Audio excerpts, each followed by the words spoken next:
Bonjour à toutes et à tous, bienvenue dans ce webinaire intitulé Transporteur, comprendre les impacts de la réforme de la facturation électronique et réussir votre mise en conformité.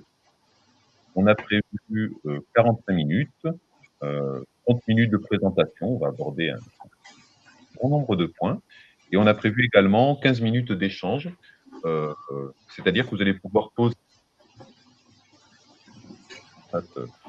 sur la droite et des modérateurs de notre équipe vont pouvoir relever ces questions et on va en aborder un maximum à la fin de ce webinaire. Ce webinaire va donc être co-animé, donc en partie par moi, donc Antoine Petit, président et cofondateur de la société WiZiU, éditeur de TMS, et va donc être co-animé par Patrick Cahuret, que je vais laisser se présenter.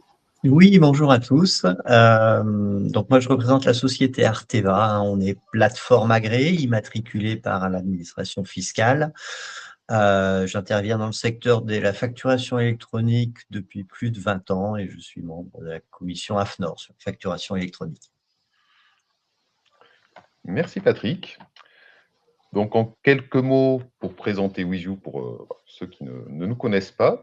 Donc, on est une PME française basée à Bron, dans l'Est lyonnais.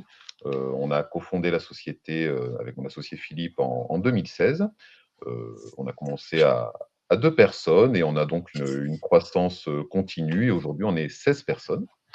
Notre expertise, elle est réellement auprès des transporteurs. Donc, on conçoit et on commercialise notre solution TMS, principalement, mais également une solution de mobilité pour toute la gestion conducteur, ICMR, mais également une partie EDI pour tous les échanges de données informatiques entre les systèmes. Donc, on a vraiment cet ADN transporteur. Vous pouvez le voir par rapport à quelques références que j'ai pu présenter sur ce document. Et aujourd'hui, donc, on équipe environ 60 sociétés de transport, principalement des transporteurs, mais aussi des commissionnaires. Donc, on a environ 600 utilisateurs aujourd'hui, voilà, un peu plus. Et aujourd'hui, presque maintenant 6000 conducteurs sur la partie mobilité, ICMR, gestion des plannings en temps réel. Quant à Arteva, nous, on existe, on fête nos 20 ans cette année, ça vous aura pas échappé. Dans notre logo, on est spécialiste des EDI et de la facturation électronique, selon tous les formats et à l'achat et à la vente. Donc, on fait partie de ces 30 plateformes agréées qui sont des plateformes techniques sans ambiguïté et qui sont des spécialistes du sujet. On intervient également auprès de groupes de travaux sectoriels, dont le GTF, hein, le groupement des transporteurs français. Au sein du GTF, dont je vous invite à suivre les travaux, on a publié un guide de bonne pratique sur la mise en œuvre de la facturation électronique dans le secteur du transport. Et puis, d'une manière plus générale, nos clients sont essentiellement des ETI, des grosses PME multifiliales. Ça, c'est pour les clients qu'on a en direct. Et parmi ces clients en direct, on a un certain nombre de transporteurs. Et puis, on a aussi une offre marque grise qu'on valorise aujourd'hui, qui est une offre à destination des éditeurs de logiciels, donc en particulier pour aujourd'hui WiZiU et son TMS.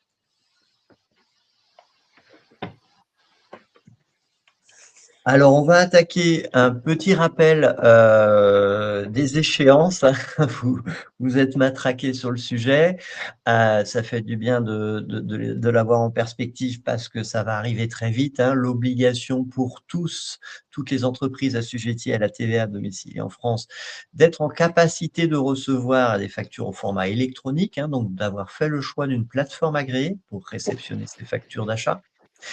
Et puis, l'obligation d'émettre les factures au format électronique et de produire les flux de e-reporting qu'on détaillera tout à l'heure, qui s'appliquent en fonction de la taille de l'entreprise.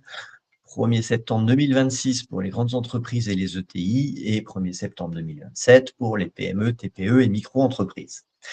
Alors, la frontière peut être ténue entre les PME et les ETI.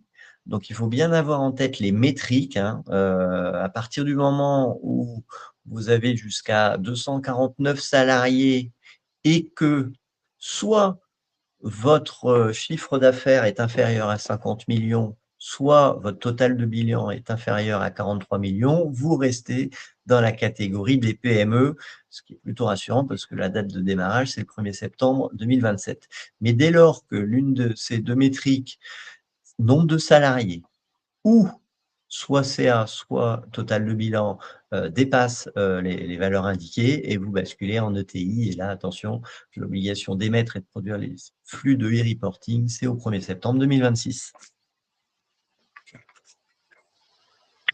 Donc, un rappel du calendrier évidemment important, qu'on a tous en tête. Il y a déjà plusieurs aspects qui ont été abordés: facturation électronique, e-reporting, cycle de vie.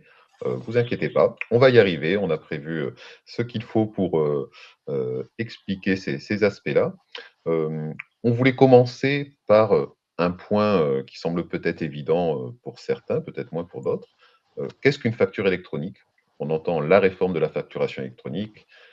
Mais qu'est-ce qu'une facture électronique? On a tous, l'habitude, pour, la majorité des factures qui transitent, qu'on émet, qu'on reçoit, de gérer des factures au format PDF.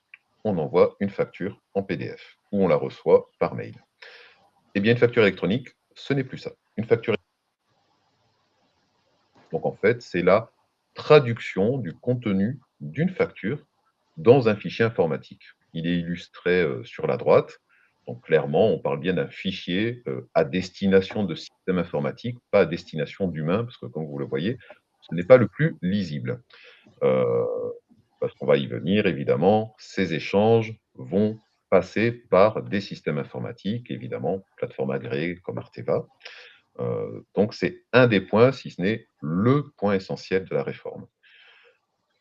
Dans cette réforme, il a été prévu, un format, qui permet de rejoindre un petit peu les 2 mondes, c'est-à-dire de disposer d'un visuel, d'un lisible, mais également d'un fichier structuré informatique. C'est ce qu'on appelle le FactureX, que vous avez peut-être entendu parler.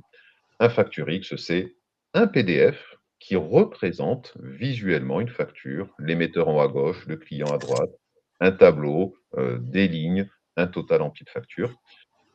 Mais en plus de ça, il a la particularité, ce PDF, d'encapsuler, donc comme une pièce jointe en fait à ce PDF, le fameux fichier, structuré. Et donc ça, c'est la base des échanges de données que l'on va, mettre en œuvre dans le cadre de cette réforme. Donc cette réforme, elle a prévu plusieurs formats, des formats de fichiers, on en a un présenté à l'écran, mais il y a d'autres formats un petit peu différents et également ce format FactureX qui permet du coup de retrouver ces 2 aspects, c'est-à-dire un visuel et un fichier structuré. Donc on va, quand on parle de fichiers structurés, je voulais faire un focus sur le format extended. Alors, ça y est, on commence à utiliser des noms barbares, mais pourquoi c'est important? Il faut avoir en tête qu'une facture, évidemment, peut avoir plusieurs présentations. On achète un casque audio, chez Darty, on peut envisager qu'une facture, c'est une ligne, un code article, un libellé, un prix et ça se résume à ça. Donc évidemment, le fichier qui va être fourni derrière pour transmettre cette facture électronique va être simple. Une facture transport, vous le savez, c'est un peu plus compliqué. Lorsqu'on facture du service de la prestation transport, on a des lieux de chargement, des lieux de livraison, donc des adresses, des références internes, des références externes. On a des marchandises, des supports transportés. À cela, on a un certain nombre de prestations. On a du transport, des heures d'attente. On peut avoir de la majoration carburant, prestation qui elle-même fait référence à d'autres prestations, tout ou partie des prestations, précédentes. Forcément, toutes ces données, on veut, on se doit de les retrouver dans ces échanges de données. Donc, cela nécessite la mise en place d'un format complexe, qu'on pourrait dire, qui permet de retranscrire au mieux toute la spécificité du transport. Et ça, c'est un des points importants, c'est qu'on a, grâce à Arteva, cette maîtrise des spécificités transport que n'ont pas toutes les plateformes. Là aussi, dans ces formats, il faut se dire que ce qui va changer, c'est qu'on a, l'habitude, jusque-là d'envoyer, par exemple, ses preuves de livraison. Là, encore une fois, on est dans le cadre du transport. J'envoie ma facture, j'envoie mes preuves de livraison associées. On parle de facturation électronique, d'échange de données entre beaucoup de plateformes. On veut la réforme veut maîtriser ces flux et ne pas exploser avec des tailles de fichiers qui, gripperaient tout le système. Donc là aussi, il y a des particularités à prévoir dans cette réforme, qui est notamment de ne plus mettre des fichiers en pièces jointes, mais plutôt de le transformer en lien. La finalité, c'est que le client puisse recevoir le détail de sa facture, mais aussi les documents qui pouvaient être associés. Donc ça fait partie aussi de l'expertise qu'on a apportée dans, la mise en place de cette réforme. Donc on a parlé de ce qu'est une facture électronique, de quelques particularités de la facture transport. On va maintenant aborder un peu plus les échanges, en quoi consistent les échanges, dans le cadre de cette réforme. Alors le 1er sujet, c'est bien, la transmission de la facture au format électronique à son client domicilié en France, assujetti à la TVA. C'est le e-invoicing. Donc vous l'avez compris, la facture ne peut plus être envoyée directement au client. Il faut qu'elle transite par des plateformes agréées. Et pourquoi cette facture doit transiter par les plateformes agréées? Eh bien tout simplement parce que il est dans l'obligation de la plateforme agréée du fournisseur, hein, qui est symbolisé ici à gauche, d'extraire des données de la facture pour les transmettre à l'administration fiscale, l'espion de l'administration fiscale. Et dans le même temps, les données de facture sont transmises à l'administration fiscale et la facture, elle est transmise à la plateforme agréée du client, la plateforme agréée de l'acheteur, qui se charge, elle, de remettre la facture à son client qui est l'acheteur. D'accord? Donc ça, c'est un point essentiel et qui justifie l'utilisation des plateformes agréées. C'est bien que c'est la plateforme agréée qui va extraire de la facture des données pour les transmettre à l'administration fiscale.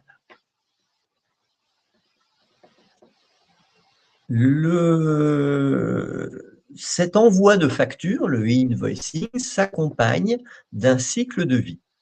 Donc, en première intention, c'est quand même très intéressant pour le fournisseur d'avoir accès à ce cycle de vie, puisque vous avez la preuve formelle que la plateforme a bien que la facture a bien été prise en charge par votre plateforme d'émission, que la plateforme de réception a bien réceptionné la facture qui a été envoyée par la plateforme d'émission. Vous avez dans les statuts de cycle de vie, l'information que la facture a bien été mise à disposition du client et le client a la possibilité de poser un statut de traitement sur la facture pour vous informer qu'elle est acceptée ou qu'elle est mise en litige, voire même qu'elle a été refusée. Le refus est un statut particulier puisque la facture est complètement invalidée au sens de l'administration fiscale et que ça va vous obliger, vous, en tant que fournisseur, de produire un avoir interne de manière à ce que votre compta soit juste. La facture initiale n'a plus d'existence légale. Donc, produire un avoir interne et puis émettre une nouvelle facture.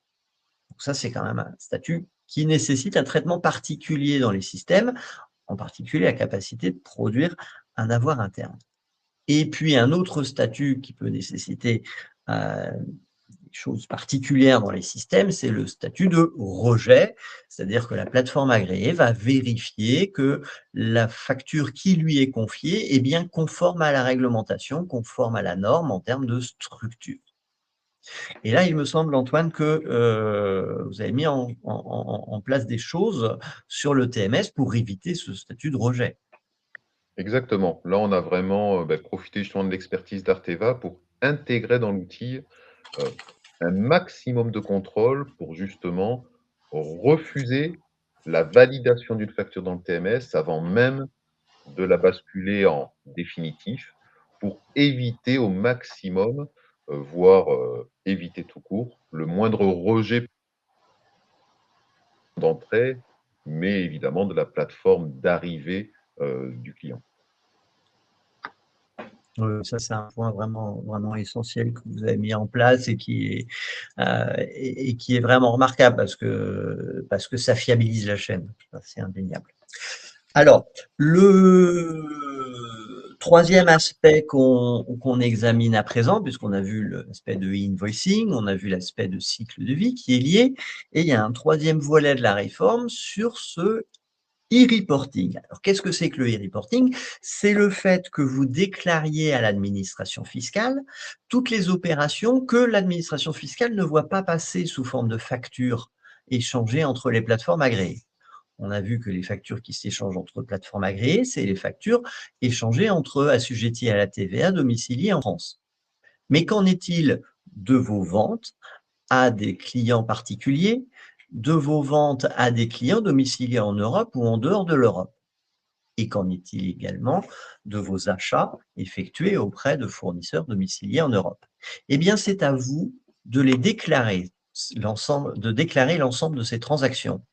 Ça veut bien dire que, comme il est mentionné dans le schéma, pour des opérations de vente, vous continuez à envoyer la facture directement à votre client, qu'il soit particulier ou qu'il soit domicilié en Europe ou en dehors de l'Europe. C'est pas l'APA qui va se charger de faire la transmission de la facture, c'est bien vous. Par contre, vous produisez un rapport de ces ventes qui est transmis sous la forme d'un e-reporting à la plateforme agréée et que nous transmettons ensuite à l'administration fiscale. J'ai parlé ici du e-reporting des ventes et pour les achats, les acquisitions intracommunautaires, on est sur le même principe. Vous comptabilisez vos factures d'achat et vous produisez un e-reporting pour déclarer ces achats effectués auprès de fournisseurs domiciliés en Europe ou pour des achats de prestations de services, des fournisseurs domiciliés en dehors de l'Europe.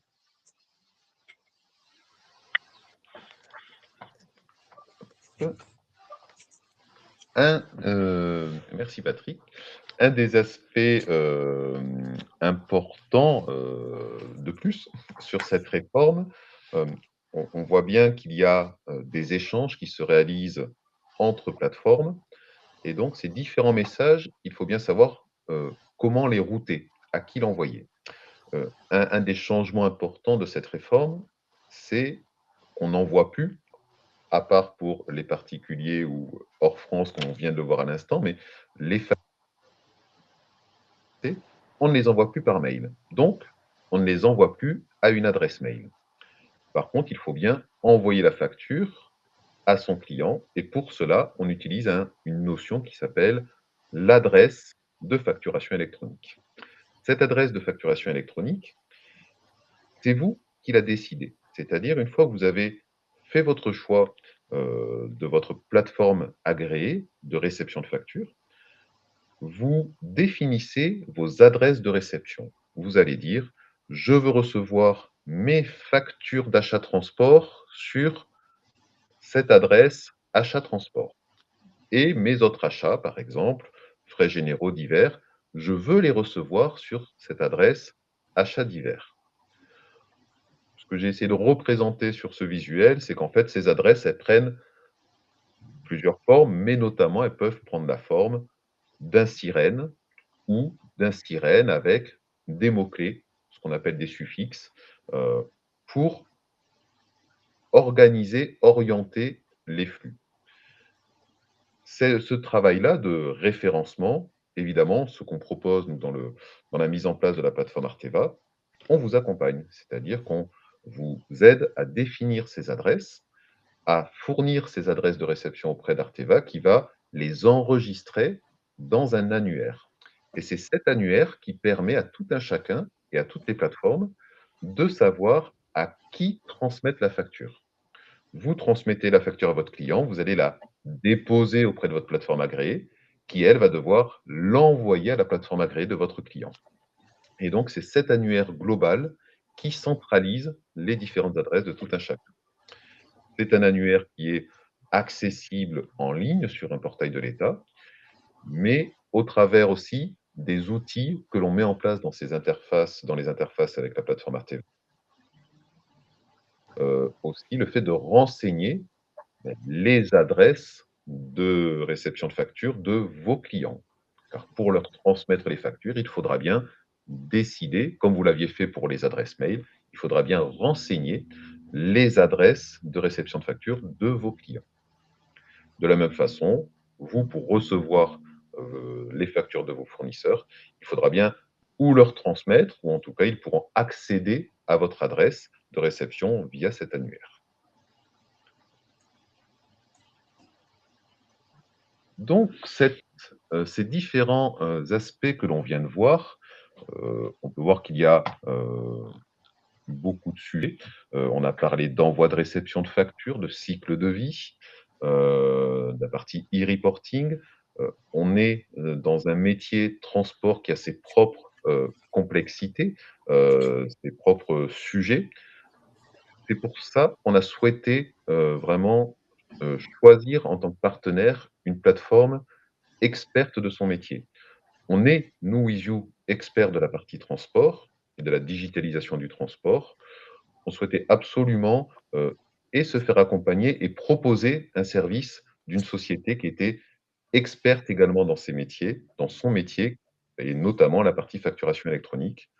Donc, il y a déjà un peu plus d'un an et demi, on a fait une étude du marché, des différentes plateformes agréées, sérieuses, potentielles, et on a retenu Arteva qui clairement cochait toutes les cases qu'on recherchait, qui avait la même philosophie, la même stratégie, la même mentalité, la même proximité avec ses clients que ce que l'on souhaite nous proposer à nos clients.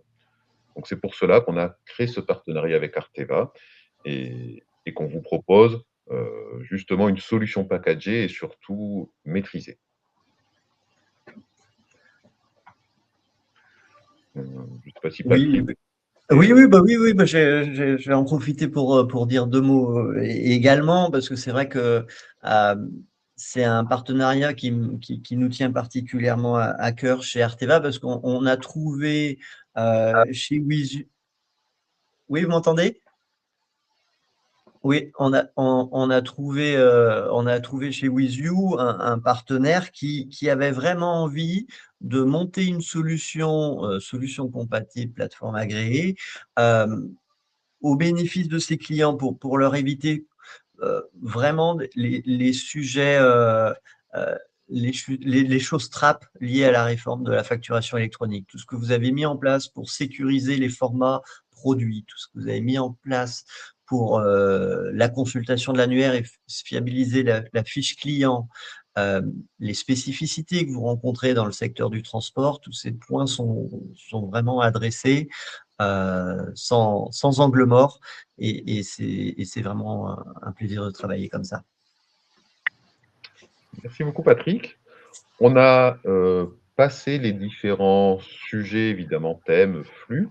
On voulait terminer ce webinaire avant de passer aux éventuelles questions que vous pourriez avoir par des cas d'usage, c'est-à-dire que même si on parle d'éléments concrets, le plus concret pour vous, c'est demain, dans votre outil, dans votre TMS, comment ça va se passer, comment concrètement cette réforme va interagir sur votre méthode de travail. Donc, j'ai préparé simplement quelques cas d'usage pour matérialiser concrètement comment ça va se passer pour vous demain, notamment lorsque vous allez envoyer une facture. Et comme on l'a dit, on ne l'envoie plus par mail. Donc, cet écran que nombre d'entre vous connaissent n'aura plus lieu d'être parce que vous n'allez plus envoyer vos factures par mail. Dès le moment où votre facture va passer en définitive, elle sera transmise automatiquement auprès de la plateforme agréée. D'où l'intérêt que les différents contrôles d'intégrité de vos fiches clients, de votre fiche société, des niveaux de TVA, bon, il y a énormément, on va dire, de sous-éléments, de sous-sujets qui gravitent autour, soient bien contrôlés en amont pour, et quelque part, vous alerter et dans tous les cas vous empêcher de basculer en définitive une facture qui risquerait d'être jetée. L'objectif, c'est vraiment les différents dispositifs qu'on a développés vous aident à préparer cette réforme pour finalement gagner en étapes, parce que cette étape-là de basculer vos factures en définitive, vous la faites déjà aujourd'hui, sauf que demain, ça s'arrêtera là. Tout sera ensuite automatisé, évidemment, il y a un système de statut, vous allez savoir où en,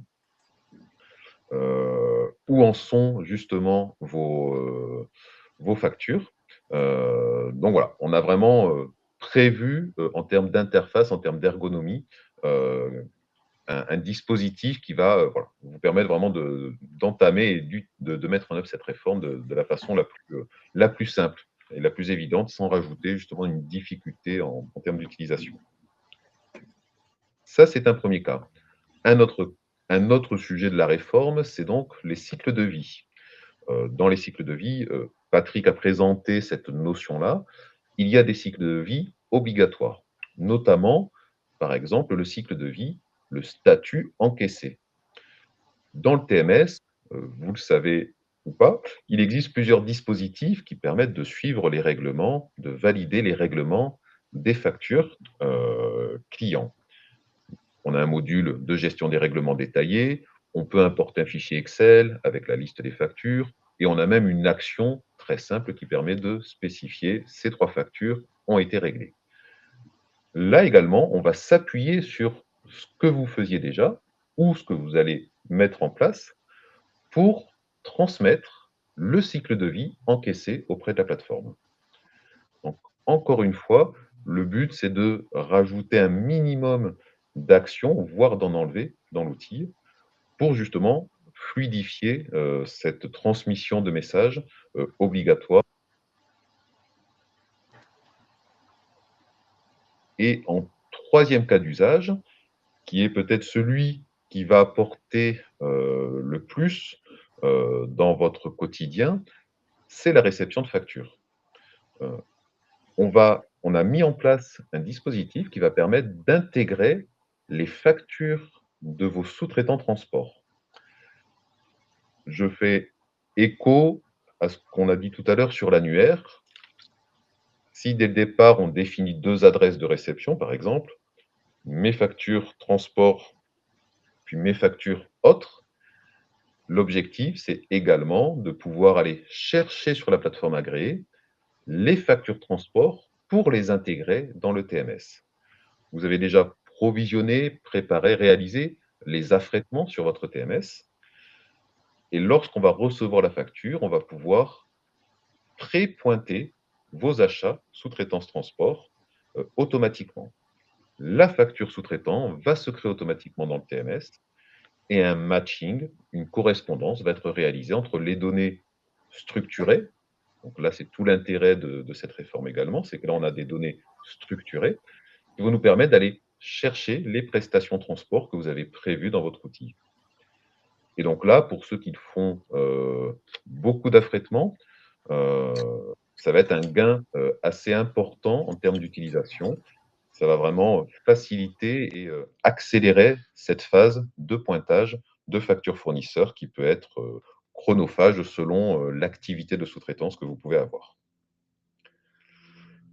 Donc on est vraiment sur des cas d'usage concrets. Là, on voit les écrans de l'outil. On est vraiment sur les aspects concrets que cette réforme va avoir sur votre quotidien. Nous arrivons au bout des éléments qu'on souhaitait vous présenter aujourd'hui. Déjà, merci beaucoup à tous et à toutes d'avoir participé à ce webinaire. Nous avons prévu un moment, un temps pour justement échanger s'il y avait des questions, des précisions. On peut avoir beaucoup d'aspects par rapport à son fonctionnement. Voilà, le but, c'est si on peut déjà y répondre à quelques-unes, mais on va prendre ce temps-là. On a prévu environ une quinzaine de minutes pour pouvoir vous apporter les réponses à vos questions. Alors, j'ai vu une question qui était doit-on renseigner une date de paiement ou renseigner comme quoi la facture est encaissée? Alors, effectivement, donc ce statut d'encaissement, il est obligatoire pour toutes les factures assujetties à la TVA sur encaissement. Donc ça, c'est absolument important de l'avoir en tête. Et ce statut d'encaissement prévoit de mentionner la date du règlement et le montant.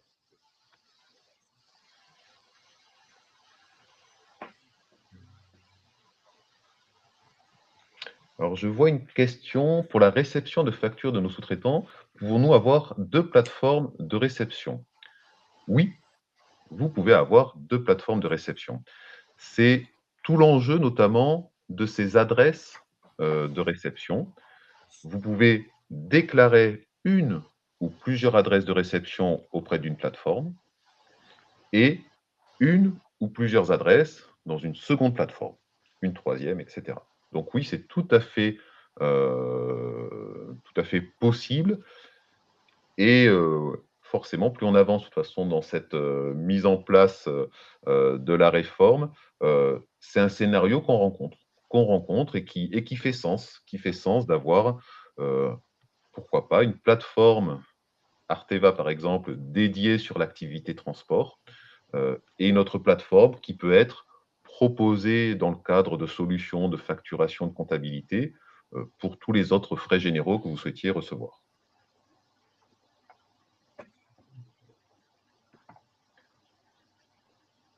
Alors je me permets, je prends les questions, hein, Patrick. Oui. Une question également, est-ce que la mise en place d'Arteva se fait avec une formation des équipes et comptables? Oui, nous, dans ce qu'on propose, dans la mise en place de l'interface avec Arteva, c'est vraiment un package qui, en effet, englobe cette partie de transfert de compétences, partie pure TMS, mais également une partie plateforme agréée. Parce que au-delà des interfaces, des échanges informatiques, que nous allons mettre en œuvre, il y a également, vous avez un accès à la plateforme agréée Arteva en direct. C'est-à-dire que la solution, Arteva propose un portail web Orchestrade qui vous permet d'avoir une vue directe sur les flux qui sont échangés dans le cadre de cette réforme. Donc oui, il y a bien un accompagnement prévu, sur cette partie-là.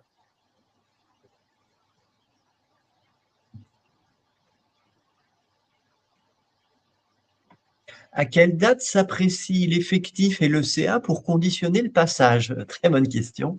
Au dernier arrêté comptable avant le 1er janvier 2025. Hein, donc ça, il y a quelque temps déjà, hein, mais c'est bien ça, hein, les critères de nombre de salariés, de chiffre d'affaires et de total de bilan, c'est le bilan au 31 décembre 2024 ou avant. En cas de rapprochement d'une facture de sous-traitant qui ne correspondrait pas avec ce que nous avons provisionné, aurions-nous le détail de ce qui bloque?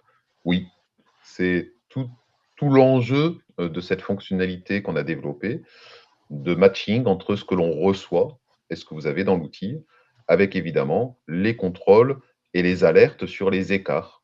Ce que j'ai à gauche, je ne l'ai pas à droite, ou inversement, ou pas exactement le même montant, pas le même niveau de TVA. C'est là effectivement où, il y a toute l'intelligence, on va dire, logicielle du TMS qui va vous permettre de cibler exactement quels sont, les écarts pour corriger les erreurs, soit de notre côté, de votre côté TMS, heu, un montant qui ne serait pas cohérent, un niveau de TVA qui ne serait pas cohérent, ou tout simplement pour, revenir auprès du fournisseur, en cas d'anomalie, sur, la facture qui a été transmise.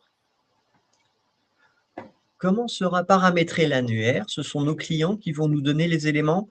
Alors oui, là, on s'intéresse, aux ventes, hein, et on se dit, bah, la facture doit mentionner l'adresse électronique du destinataire, et c'est bien à l'acheteur de vous communiquer son adresse électronique de facturation. Ça, c'est important. On voit, des circularisations clients qui commencent à apparaître, hein, j'en ai reçu une de Edenred, voilà, de grosses entreprises qui veulent s'assurer que leurs factures seront correctement reçues et qui mènent cette campagne auprès de leurs clients pour collecter les adresses électroniques de facturation qui leur servent à acheminer les factures. Mmh. Cette plateforme agréée est-elle compatible avec Cegid? Alors, ce que nous présentons aujourd'hui, c'est évidemment, un un partenariat WiZiU Arteva, et donc nous, WiZiU, nous proposons la mise en place de cette interface entre notre outil, TMS et la plateforme agréée. Donc évidemment, c'est une démarche, on va dire volontaire, d'un éditeur, de se rapprocher d'une plateforme, de travailler avec pendant, depuis, voilà, plus d'1 an et demi pour justement s'assurer, que la connexion, est parfaite. Évidemment, cette connexion c'est basé sur, essentiellement, pour pas dire exclusivement, mais essentiellement, sur une communication normée. Donc ça, c'est aussi un point important, de s'appuyer quand même sur des standards. Donc est-ce que Cegid, sera communiqué avec la plateforme Arteva? Il faut poser la question à Cegid. Nous, on l'espère. On met tout en œuvre pour, hein, puisque on siège aux commissions AFNOR, hein, qui se déroulent depuis janvier 2025 déjà, hein, pour normaliser justement la communication, les protocoles d'échange entre les logiciels de facturation et les plateformes agréées. Donc nous, on expose des API, hein, des composants techniques qui sont normalisés. Et si Cegid respecte la norme, ça se passera bien. Est-ce que nos factures envoyées avec les émargés sont recevables pour la totalité de nos clients via le choix de leur plateforme? Oui. Alors je précise, comme je disais tout à l'heure, sur les flux qu'on va transmettre, notamment la taille des fichiers qu'on va transmettre. Donc on ne peut pas, partir du principe qu'on va mettre les photos, les PDF des CMR en pièce jointe. Il y a un risque, qu'on dépasse, la quantité, la taille maximum autorisée et que la facture soit refusée, soit même rejetée dès l'émission. Donc, on a développé, un dispositif qui permet de transmettre non pas les documents directement, mais les liens vers ces documents. Et ces liens, on ne les a pas mis, dans une case, commentaire, du fichier. On a vraiment respecté la norme et les préconisations, notamment du GTF. Ces informations vont se retrouver dans une zone qui fait partie du format de la norme et donc va être transmis jusqu'à l'acheteur au niveau de sa plateforme. Ensuite, le client, comment il y accède? En fait, vous allez vous poser la même question, avec le TMS WiZiU. Comment vous allez accéder aux preuves de livraison de vos sous-traitants? Beh, notamment, là on rentre dans du détail, mais c'est important, lorsqu'on va recevoir des liens, vers des documents, des preuves de livraison de vos sous-traitants transport, ces liens seront mis à disposition pour que vous puissiez accéder aux documents, mais on va aller plus loin. L'objectif est de télécharger ces preuves de livraison pour concrètement les mettre dans la GED de vos transports, comme vous pouvez déjà le faire aujourd'hui pour vos transports en propre. Donc là, évidemment, un lien, l'objectif, ce que nous on transmet quand c'est vos preuves de livraison, c'est bien un lien public, accessible, sans identifiant, qui permet justement une récupération immédiate. Si on reçoit cette même typologie de lien, on pourra récupérer le document et l'injecter directement dans la GED. Si c'est un lien vers un portail qui demande un identifiant, un mot de passe, une double authentification, forcément, cliquer et de faire le parcours humain parce qu'il a été prévu, pour un humain et non pas pour être récupéré automatiquement.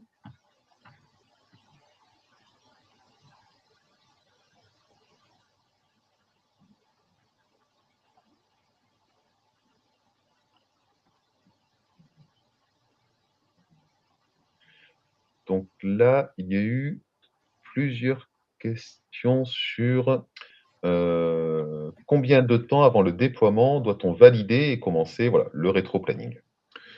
Donc on a vu les échéances, le calendrier, il y en a 2 importantes. Heu, Selon la taille de l'entreprise, peut-être une extrêmement importante qui sera septembre parce que, l'obligation de réception, c'est une chose, d'émettre, il y a un périmètre plus large. Heu, pour rappeler, l'obligation de réception, heu, encore une fois, la finalité, l'obligation c'est d'avoir choisi une plateforme de réception et de fait, d'être en mesure de recevoir ces factures électroniques. Pour X raisons, là, on parle du TMS où on vous a présenté ce qu'on a prévu pour intégrer directement, mais recevoir des factures, il n'y aura pas que des factures transport. Ça veut dire que pour être en capacité de recevoir n'importe quelle facture d'un fournisseur, il faut avoir fait son choix avant le 1er septembre, avoir défini ses adresses. Et pour recevoir les factures, finalement, nous, on a imaginé aussi avec Arteva un dispositif très simple, c'est-à-dire que pour X raisons, s'il n'y a pas une intégration directement dans l'outil X ou Y, on a prévu le cas d'usage comme quoi toutes les factures que vous recevriez sur votre plateforme Arteva pourraient être renvoyées par mail auprès de votre service gestion des achats. C'est-à-dire qu'on a prévu le cas de pouvoir, à la réception d'une facture, tout fournisseur confondu, générer, s'il n'est pas présent, le facture X, c'est-à-dire un visuel, et transmettre ces éléments par mail à une boîte mail. Donc, on a prévu aussi un cas d'usage, un mode de fonctionnement très simple qui vous permet d'être conforme. Vous choisissez la plateforme et vous allez être en mesure de recevoir la facture électronique déjà auprès de cette plateforme. Mais en plus de ça, vous allez réellement recevoir la facture du fournisseur en PDF sur votre boîte mail. Donc au niveau de la transition, on a vraiment prévu la possibilité justement d'avoir un cas d'usage assez simple. Donc tout ça pour dire que, évidemment, il faut faire son choix avant l'été. Ce sera plus simple pour mettre en œuvre les outils. On peut y répondre très facilement. L'obligation d'émission, il y a un peu plus de travail. Il y a des fiches clients à préparer, il y a sa fiche société. Donc là, on va dire qu'on est, si on fait ce webinaire aussi, c'est aussi pour informer et on va dire, c'est le moment. Faites votre choix en avril, faites votre choix en mai, mais n'attendez pas plus.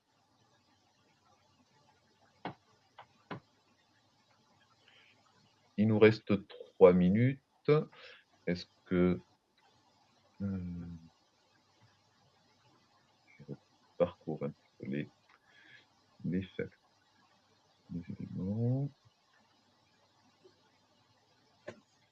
Allez, on va prendre les dernières questions. Une dernière question.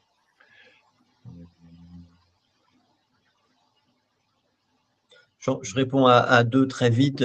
La facturation électronique concerne pour l'instant les clients français. Sait-on quand la partie internationale sera concernée par cette réforme? Alors, ce ne sera pas la même réforme, mais il y a bien une réforme européenne qui s'appelle VIDA, avec une date d'application entre 2030 et 2035. Ensuite, quand on réglera la facture fournisseur, vous réglez une facture fournisseur, nous devrons passer par la plateforme. Non, non, non. Et vous indiquez, je ne comprends pas très bien quand vous dites encaisser. Non, non, l'encaissement, c'est déclaré par le fournisseur, le vendeur. Quand vous réglez une facture fournisseur, techniquement, il existe un statut, mais il est optionnel. Donc, ce n'est pas la peine de se faire des nœuds au cerveau. Une question importante et qu'il faut clarifier, est-on lié à une plateforme agréée ou peut-on en changer? Non, vous n'êtes pas lié, vous n'êtes pas verrouillé. Encore une fois, l'objectif de ce webinaire, c'est vous montrer, par des cas concrets, que derrière une plateforme agréée, il y a une expertise. On a pu, je l'espère, vous montrer, vous faire toucher du doigt cette expertise qui en ressort, donc la maîtrise du sujet. Mais évidemment, comme on l'a dit, tout à l'heure, vous pouvez choisir plusieurs plateformes et surtout, vous pouvez en changer. Donc c'est important d'avancer sur ce sujet, de faire un choix et de faire peut-être les choix qui vous semblent le plus pertinent à date, mais rien n'est figé dans le marbre. Les choses pourront évoluer et donc il n'y a pas de verrou, d'obligation, de durée. Vous pourrez en changer et notamment, cette notion d'annuaire est là et c'est un annuaire qui va vivre et on va pouvoir dire: finalement, cette adresse-là, ce n'est plus telle plateforme qui va la recevoir, ça va être telle autre plateforme. Donc il n'y a pas de contrainte à ce niveau-là.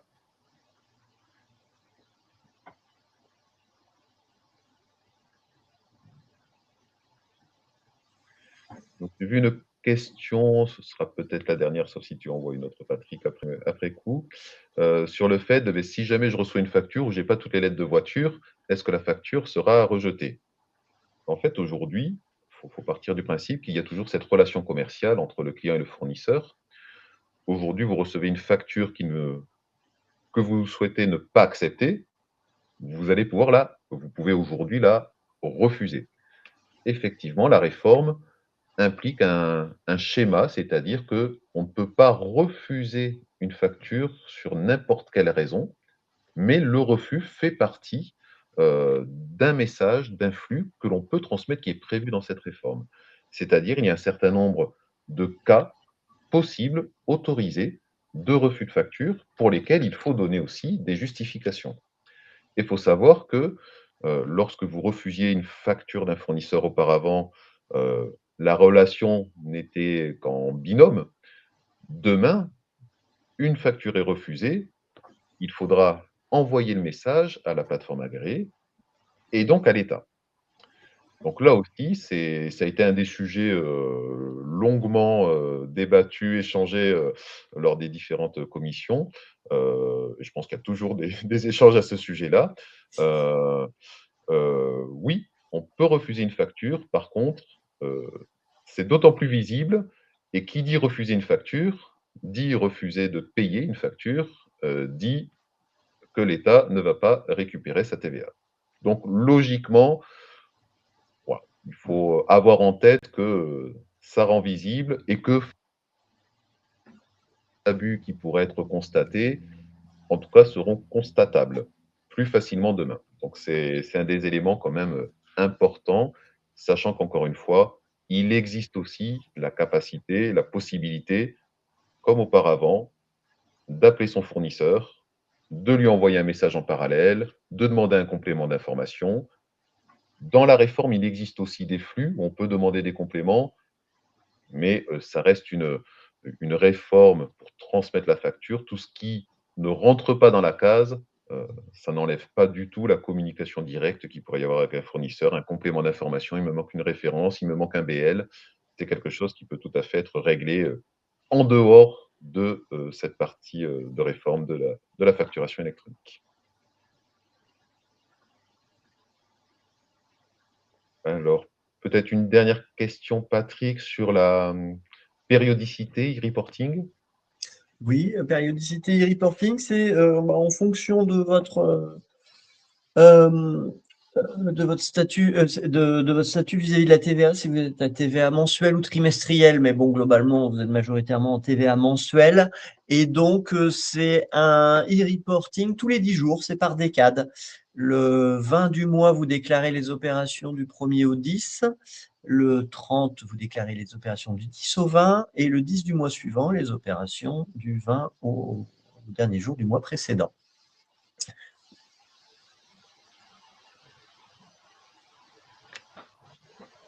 Eh bien, on va clôturer ce webinaire. Encore une fois, merci beaucoup, merci à tous et à toutes d'avoir participé et d'avoir été très, très actifs aussi sur les questions. Heu, évidemment, le sujet ne s'arrête pas à la fin de ce webinaire, hein. N'hésitez pas à nous solliciter, on sait que c'est un sujet, structurant, important. On est là pour, beh, justement, pour vous accompagner. Voilà, il y a c'est ce qu'on fait, ce que je fais, ce que fait Patrick, régulièrement. Voilà, on passe du temps pour réexpliquer. Il y a des contextes, il y a des choses qui s'éclaircissent. Il y en a d'autres pour lesquelles vous n'avez, certainement pas encore eu, toutes les réponses. N'hésitez pas à nous contacter et on organisera les compléments d'information et peut-être même un second webinaire pour, apporter des précisions très détaillées si nécessaire. Merci Merci Patrick, à tous. merci à tous. Au revoir. Au revoir.